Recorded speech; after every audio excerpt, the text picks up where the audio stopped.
Right now, what I want to do is briefly to zoom in and to examine in detail one of the most distinctive features of Japanese city life during the early modern period. And actually, it's fascinating, but it's rather unfortunate. And that aspect is fire.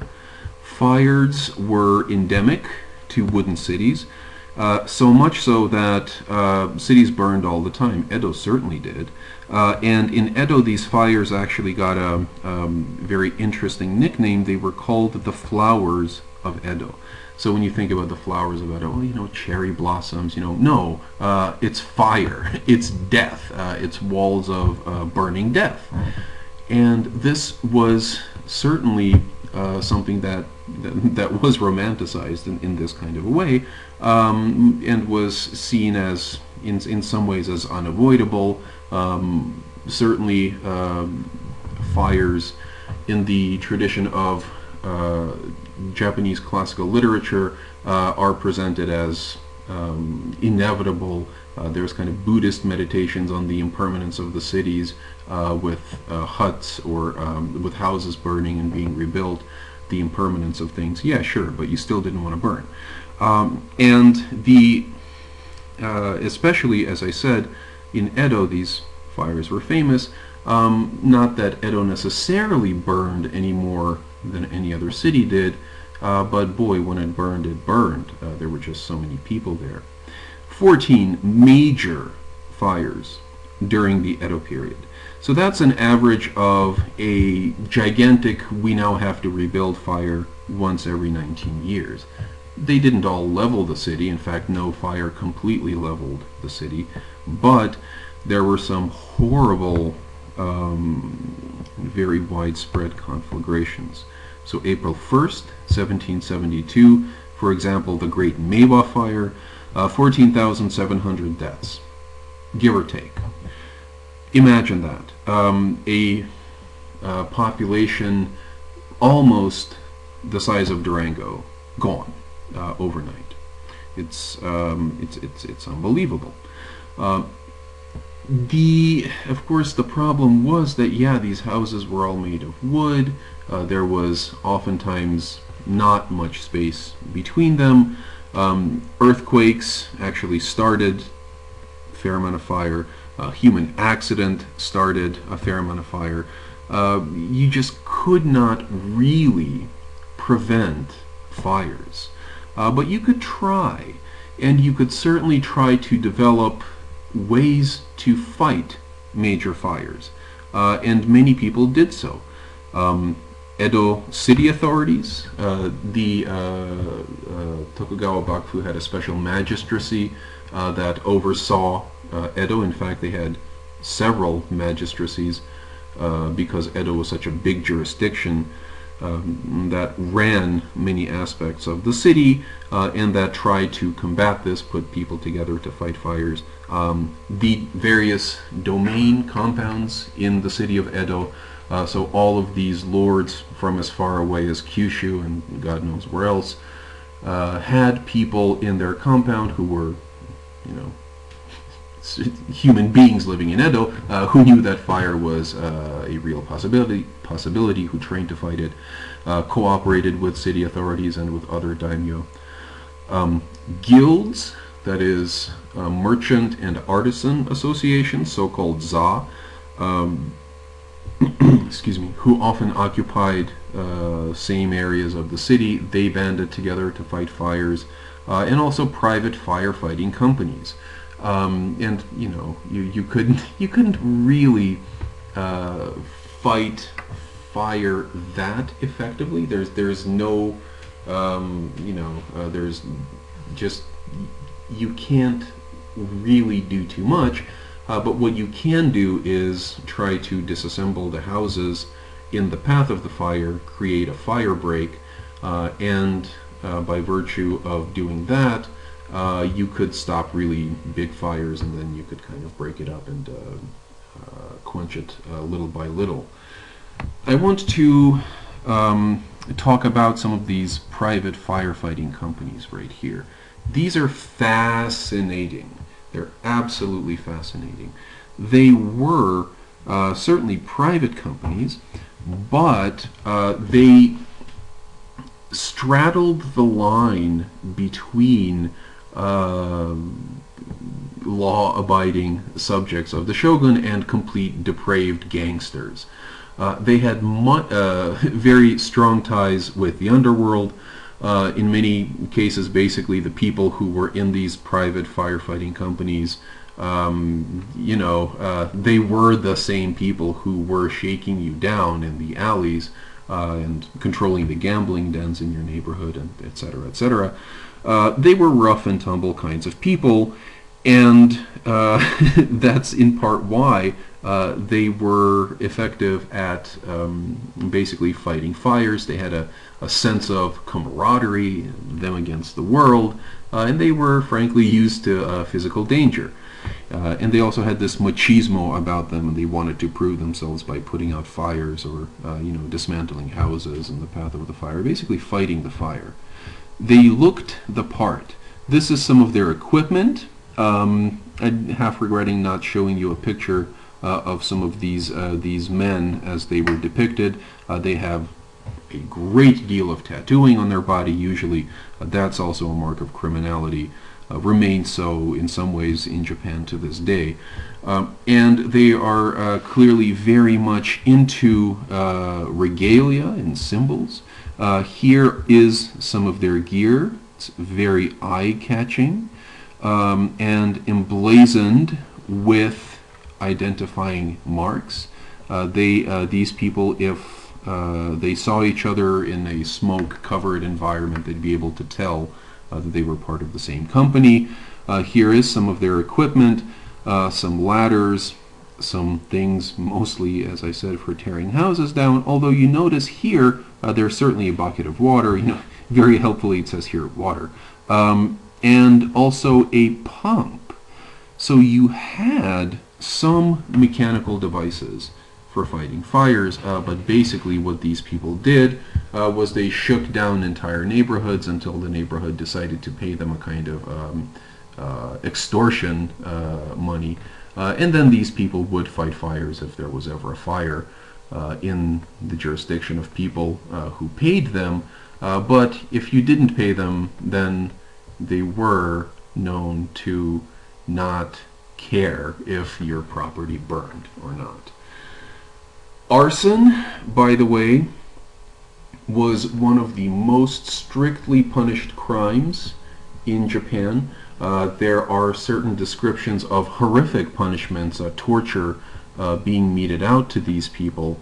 The crucifixion was still a punishment that was used in Japan at this time, and people tended to throw the book at arsonists because, of course, there could be few things that any human being could possibly do in Edo period Japan than to set fire to a city. You were almost guaranteeing that someone would die, and so arson was serious, that was a serious no-no. What caused so many fires? Well, certainly we've talked about the construction of the houses, natural disasters, arson, but also the same population growth. Population growth was a major factor because the more people there are living in more crowded conditions, the more chance that someone's going to drop a coal or something's going to go wrong. People did heat their houses with wood, but even more importantly, people cooked with charcoal in these charcoal stoves, and funny things happened to these charcoal stoves. They broke, they got overturned. There were all sorts of ways to start a fire. And this meant that Edo and other cities in Japan were constantly in a state of rebuilding.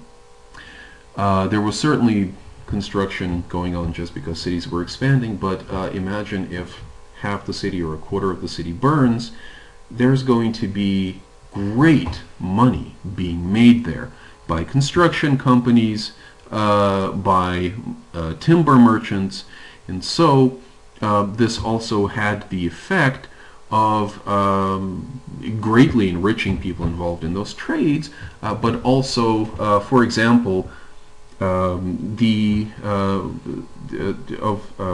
gave rise to some very early attempts at conservation. Because the forests of Japan were becoming depleted in many areas, causing landslides, causing increased hardship in the aftermath of earthquakes, cutting into the revenue stream of the domain and its merchants. And so, wood actually became a very strictly controlled resource in Edo period Japan. In many ways, it was certainly a, how to say this, it was conservation in effect, in that many trees were indeed saved from just being pillaged and or rooted out, and the environment did benefit for it. But it was nevertheless all aimed for the benefit of the state and the friends of the state, that is, the samurai lords and their merchant friends. And a lot of this was because the cities of Japan burned all the time, and there was a very great demand for wood as construction material. The increased population, the urbanization of Japan, gave rise to a true explosion of culture. And as I said earlier, a lot of this culture was created by commoners.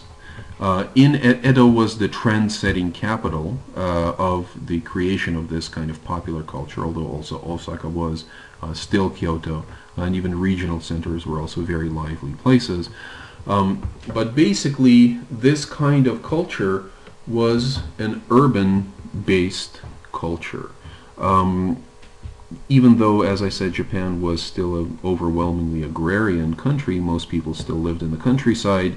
The cultural production came from the cities and then was spread to the countryside by samurai who went back after visiting Edo, by books that were coming out of the major cities, by the woodblock printers in the cities, by the commodities that were increasingly being produced in the cities, including foodstuffs like miso and soy sauce and things that people really needed to live. And by visitors going into the city and coming back and telling tales about marvelous things.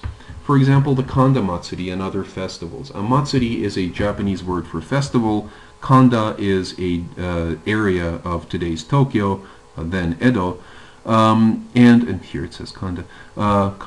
But basically, what this was and what these festivals like it were events for the community to come together, and many of them were religious, and there were processions of floats in many of them. As in this festival, people in the neighborhoods took great pains to put these floats together, and to choreograph performances, and to know who was going to march in front of whom in the parade.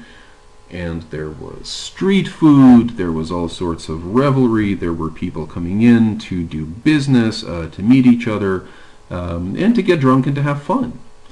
These festivals, sometimes they were religious, but it's not like these were great somber affairs. These were occasions for the community to come together and kind of enjoy life, enjoy the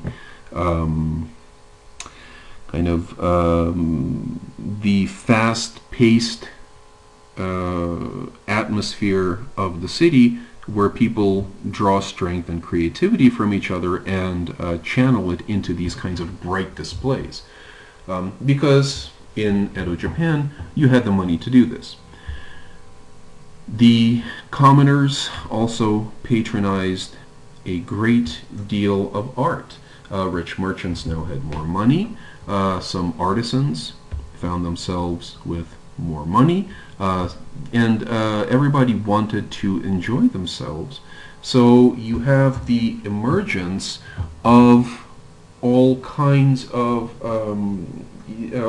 new art forms, for example, like Bunraku Puppet Theater, where you had, this was literally just puppet theater. It was a commoner's way of, a commoner art form, but it became more and more popular with all sorts of people. You see in this depiction people of different classes coming together to enjoy a performance of bunraku. There is this samurai clearly defined by his sword, and there is this commoner right here clearly defined by not wearing a sword and just by wearing a simple kimono with no crest. And then there were the puppeteers themselves and this guy who very well might be a monk. And this kind of cultural mix, this kind of cultural quickening was something that was first observed by contemporaries at the end of the 17th century in the the Genroku era, which is why it's often referred to as Genroku culture, the culture of the Genroku era. Of course, it didn't stop there. It continued throughout the whole Edo period. You can't put the genie back in the bottle, but this is kind of a shorthand by which it is known. There was an explosion in literature, as I've said before, especially adventure stories, and many of these were aimed at commoners. In fact, they were all pretty much aimed at commoners who avidly read this, but a lot of samurai read them as well and enjoyed them, and over the course of the Edo period, many samurai themselves became involved with publishing, but we'll get into that in a second. There was a kind of irreverence. Just the very act of interacting informally with members of different social status groups in this urban setting was an exhilarating and sometimes very unsettling event, certainly for conservatives, conservative Confucian scholars and many daimyo, who did not want their samurai to get too used to this exciting, great urban life and spend all of their money in the process. Which brings me to a very important point. The thing that mediated access to this kind of art was money, not status. This is really the start of something new. No matter who you were, you could pay a few mon and see a bunraku performance, for example. It didn't matter if you were a samurai or if you were just a day laborer. You went and you took a seat and you maybe listened to some music and read a book, and you just had a good time. Many samurai, when they were doing this in public, made pains to hide their identities. Sometimes they wore these big hats that came all the way down to below their eyes with just an eye slit, and of course everyone knew that it was a samurai, but they were trying to appear incognito, and even if people recognized them, they usually would not embarrass them by calling them out. So even though this kind of urban culture was pioneered by commoners, certainly samurai got into this as well. The social mixing aspect of this commercial culture in Edo, Japan, is certainly one of the most important developments to come out of this time period. More examples of culture. We don't need to dwell on all of this, and we've already talked about kabuki. Here is what kabuki became after women were barred from performing in it. Really lively, and a place, once again, where all sorts of people mixed in the audience, even though it was illegal for samurai to go to kabuki. You get decree after decree saying you should really not be going to kabuki, you should really not be consorting with prostitutes and entertainers in the balconies or in tea houses next to kabuki theaters, and of course the fact that these kinds of edicts were issued again and again meant nobody was really paying very much attention to it. So kabuki was one of these venues. Sumo, which most of you know as the national sport of Japan, and probably all of you have seen at least who sumo wrestlers are. You know, they're these big, big, burly, fat guys who build themselves up, and it's mostly muscle actually, who are very strong, try to push each other out of the ring. Sumo actually started in Japan as a religious ritual, but during the Edo period it increasingly became viewed and practiced more like a pro sport, and you certainly had all these famous sumo wrestlers right here. They're pictured. Many of the sumo wrestlers from this particular time period during the Edo period are featured at a party, and of course these are all the big names, just in the same way or in a similar way to which women's bodies were consumed indirectly.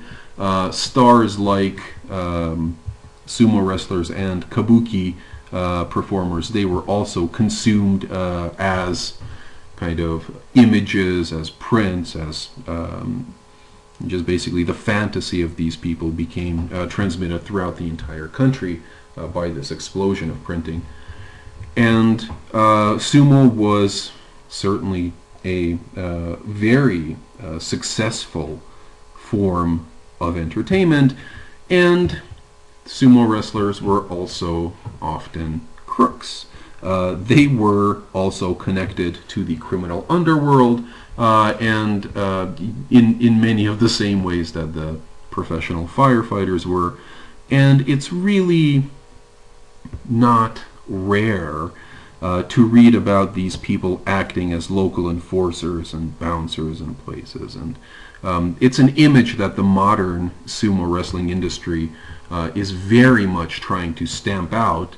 But the roots of sumo, and sumo wrestlers, really don't do this quite so much anymore, although there have been some that have been disciplined for associations with organized crime. But basically, times have changed. Most sumo wrestlers are no longer connected with that world, but during the Edo period, everyone was like, yeah, okay, it's kind of an open secret. There's lots of music, innovative music during this period as well. A instrument called the shamisen, which isn't, it looks like a very, very skinny banjo with a very, very long neck. That became popular during the Edo period. It was played very quickly, and it was new.